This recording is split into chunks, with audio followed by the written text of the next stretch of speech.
दोस्तों, पति लोगों के साथ में मेंटेनेंस केस के अंदर सबसे बड़ा अन्याय कब से हो रहा है? सबसे बड़ा अन्याय हो रहा है जब से माननीय सुप्रीम कोर्ट का रजनीश वर्सेस नेहा के नाम से जजमेंट आया है, गाइडलाइन आई है। तो इसके अंदर एक लाइन लिखी गई है कि अगर पति के ऊपर मेंटेनेंस लगाया जाता है तो डेट ऑफ एप्लीकेशन से लगाना चाहिए, यानी कि डेट ऑफ एप्लीकेशन से पत्नी को मेंटेनेंस मिलना चाहिए। जिस डेट को पत्नी के द्वारा मेंटेनेंस केस अप्लाई किया जाता है तो उस डेट से पत्नी को मेंटेनेंस मिलना चाहिए। तो यहाँ पे ये होता है कि ऑर्डर पता नहीं कब आता है, पर पति के ऊपर जो मेंटेनेंस लगता है वो डेट ऑफ एप्लीकेशन से लगता है, जिससे पति के ऊपर लाखों करोड़ों रुपए का एरियर लग जाता है, यानी कि इकट्ठा एक मुश्त काफी अधिक पैसा हो जाता है। अब बहुत से ऐसे केसों के अंदर तो ये भी देखने को मिलता है कि पति लोगों को पता ही नहीं होता है कि पत्नी ने मेंटेनेंस केस अप्लाई किया है, और 2-3 साल के बाद में जब मेंटेनेंस केस का ऑर्डर होता है तब पति लोगों को पता चलता है कि मेंटेनेंस का केस पत्नी ने 2-3 साल पहले किया था और आज इस केस के अंदर मेंटेनेंस केस का ऑर्डर हुआ है। तो डेट ऑफ एप्लीकेशन के हिसाब से 2-3 साल का एरियर काफी अधिक हो चुका है, कई लाखों करोड़ों रुपए का हो चुका है।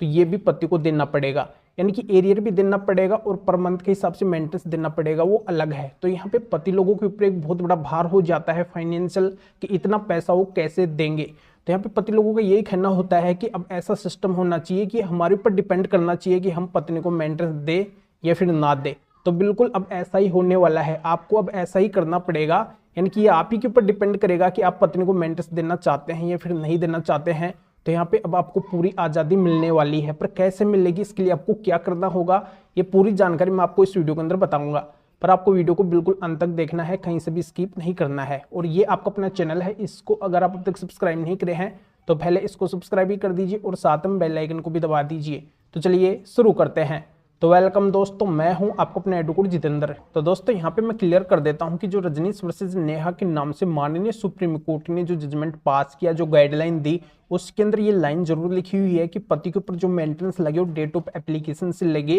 यानी कि पत्नी को जो मेंटेनेंस मिले वो डेट ऑफ एप्लीकेशन से मिले, डेट ऑफ ऑर्डर से नहीं। पर यहाँ पे माननीय सुप्रीम कोर्ट के द्वारा किसी भी कोर्ट के ऊपर ये बाध्यता नहीं दी गई है, ये कंपलसरी नहीं बताया है कि किसी भी कोर्ट के द्वारा अगर ऑर्डर दिया जाता है तो माननीय सुप्रीम कोर्ट के इस जजमेंट के अनुसार ही दिया जाए। यानी कि यहाँ पे अगर कोई भी कोर्ट किसी भी मेंटेनेंस के ऊपर अगर फैसला सुनाती है तो उसके विवेक के ऊपर डिपेंड करेगा, मामले की परिस्थिति के ऊपर डिपेंड करेगा कि वो पति के ऊपर जो मेंटेनेंस लगा रही है वो डेट ऑफ एप्लीकेशन से लगा रही है या फिर डेट ऑफ ऑर्डर से लगा रही है। पर ऐसा नहीं हो रहा है, ज्यादातर पति के ऊपर, यानी कि 95% पति के ऊपर जो मेंटेनेंस का केस हुआ है उनके अंदर जो मेंटेनेंस का ऑर्डर हो रहा है वो डेट ऑफ एप्लीकेशन से ही हो रहा है, न कि डेट ऑफ ऑर्डर से। तो यहाँ पे अब पति लोगों को बहुत बड़ी राहत मिलने वाली है कि जो पति के ऊपर एक भार हो जाता है, फाइनेंशियल एक बहुत बड़ा भार हो जाता है, एक काफी सारा एरियर पति के ऊपर लग जाता है और पर मंथ के हिसाब से मेंटेनेंस देना पड़ता है, वो अलग है। तो यहाँ पे अब पति लोगों को कुछ भी नहीं देना पड़ेगा, यानी कि यहाँ पे पति लोगों को एक बहुत बड़ी राहत मिल रही है। ये पति लोगों के ऊपर ही डिपेंड करेगा कि वो पत्नी को मेंटेनेंस देना चाहते हैं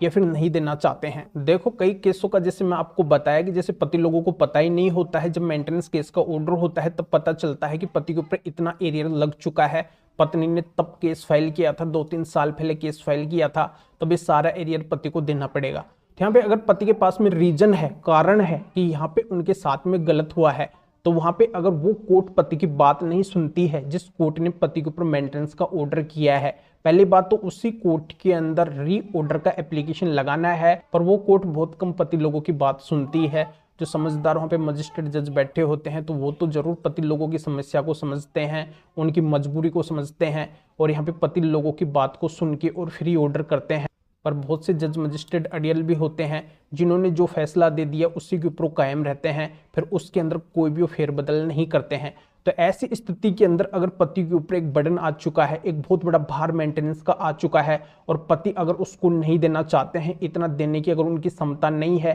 कि वो इतना मोटा इकट्ठा पैसा कहाँ से लेके आएंगे,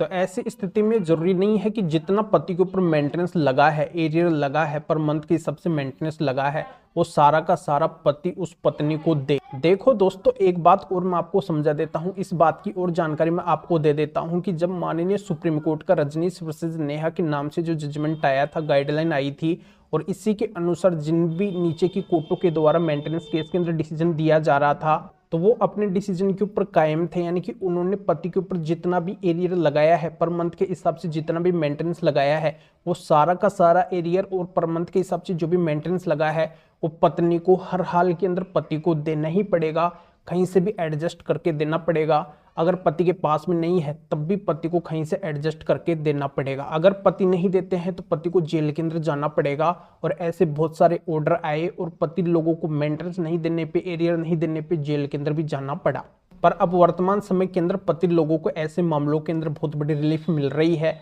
कोर्ट के द्वारा भी इस बात को समझा गया है कि ये तो पति लोगों के साथ में गलत हो रहा है। इस तरीके से पति लोगों के ऊपर अगर ये मेंटेनेंस लग रहा है तो हमें पति लोगों को कुछ तो रिलीफ मिलनी चाहिए। ये कोई जरूरी नहीं है कि उनके द्वारा अगर पूरा एरियर नहीं दिया जा रहा है या फिर पर मंथ के हिसाब से उनके ऊपर मेंटेनेंस का एक मोटा पैसा लगा है और वो भी अगर उनके द्वारा नहीं दिया जा रहा है, उनकी फाइनेंशियल मजबूरी है, उनके पास में वो पैसा नहीं है पर वो देंगे, वो मना नहीं कर रहे हैं, तो ऐसी सिचुएशन के अंदर जो जितना उनके पास में है वो उतना भी दे सकते हैं, यानी कि थोड़ा थोड़ा करके भी वो दे सकते हैं। ये कोई जरूरी नहीं है कि उनको एक मुश्त ही देना पड़ेगा। अगर वो एक मुश्त नहीं देते हैं तो उनको जेल के अंदर जाना पड़ेगा। ऐसा अब बिल्कुल भी सिस्टम नहीं है। यानी कि जितना पति लोगों के पास में है तो वो जितना पैसा उनके पास में है केवल उतना ही पैसा वो पत्नी को दे सकते हैं कोर्ट के माध्यम से। ये कोई बाध्यता नहीं है कि उनको पूरा का पूरा एरियर और पूरा का पूरा पर मंथ के हिसाब से जो मेंटेनेंस लगा है वही देना पड़ेगा। यहाँ पे ये है कि वो मना नहीं कर रहे हैं, आगे देंगे। तो जैसे जैसे उनके पास में व्यवस्था होती है वैसे वैसे वो दे सकते हैं। अगर वो रीजन दे देते हैं कि इस वजह से वो एक मुश्त पैसा नहीं दे पा रहे हैं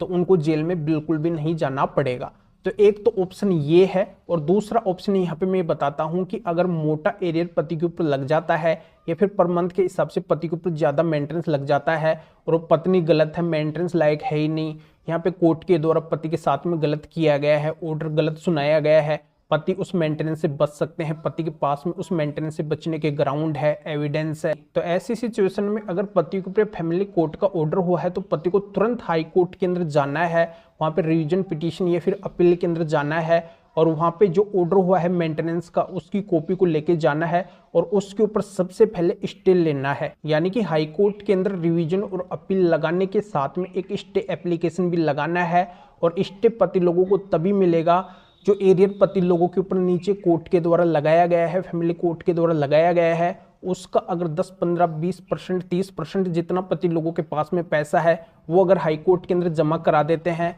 तो इससे पति लोगों को बड़ी आसानी से हाई कोर्ट से स्टे मिल जाएगा। यानी कि पति लोगों के पास में अगर 15, 20, 30% ही पैसा उस एरियर का है, ज़्यादा पैसा नहीं है, तो वो उनको हाई कोर्ट के अंदर जमा करवाना है, स्टे लेना है। पूरा एरियर यहाँ पे जमा करवाने की बिल्कुल भी जरूरत नहीं है, पूरा मेंटेनेंस का पैसा देने की जरूरत नहीं है, क्योंकि इतना पैसा जब उनके पास में है ही नहीं तो कहाँ से देंगे। वहाँ पे एक रीजन एप्लीकेशन लगाएंगे और जितना उनके पास में है उतना % वो वहाँ पे पैसा जमा करा देंगे। इससे उनको उस ऑर्डर के ऊपर स्टे मिल जाएगा, यानी कि जो ऑर्डर हुआ है उसके मुताबिक बिल्कुल भी मेंटेनेंस नहीं देना पड़ेगा। और जिस रिवीजन या फिर अपील के अंदर वो गए हैं वहाँ पे फिर वो जो भी उनके पास में मेंटेनेंस से बचने के ग्राउंड है वो वहाँ पे रखने हैं, मजबूती से बात रखनी है। तो वहाँ पे फिर अंत के अंदर रिजल्ट यही आएगा, अगर पत्नी मेंटेनेंस लायक नहीं है तो उसको बिल्कुल भी मेंटेनेंस नहीं मिलेगा। तो इस तरीके से पति लोग मेंटेनेंस से बच सकते हैं। ये कोई जरूरी नहीं है कि जितना उनके ऊपर एरियर लगा है, जितना मेंटेनेंस लगा है वही देना पड़ेगा। ये पति लोगों के ऊपर डिपेंड करेगा कि उनके पास में कितना पैसा है, वो कितना देना चाहते हैं, या फिर नहीं है तो वहाँ पे वो रीजन भी दे सकते हैं कि हमारे पास में भी फिलहाल के लिए पैसा नहीं है। तो दोस्तों इस मैटर में फिर और किसी भी कानूनी मैटर में अगर आप मेरे से अधिक जानकारी लेना चाहते हैं, मेरे से फ़ोन के ऊपर बात करना चाहते हैं तो व्हाट्सएप पे मैसेज कीजिए, अपॉइंटमेंट बुक करवाइए। तो अभी आप इस वीडियो को लाइक कर दीजिए और शेयर भी कर दीजिए जो और लोगों तक भी जानकारी पहुंच सके। तो वीडियो देखने के लिए आप सभी का बहुत बहुत धन्यवाद।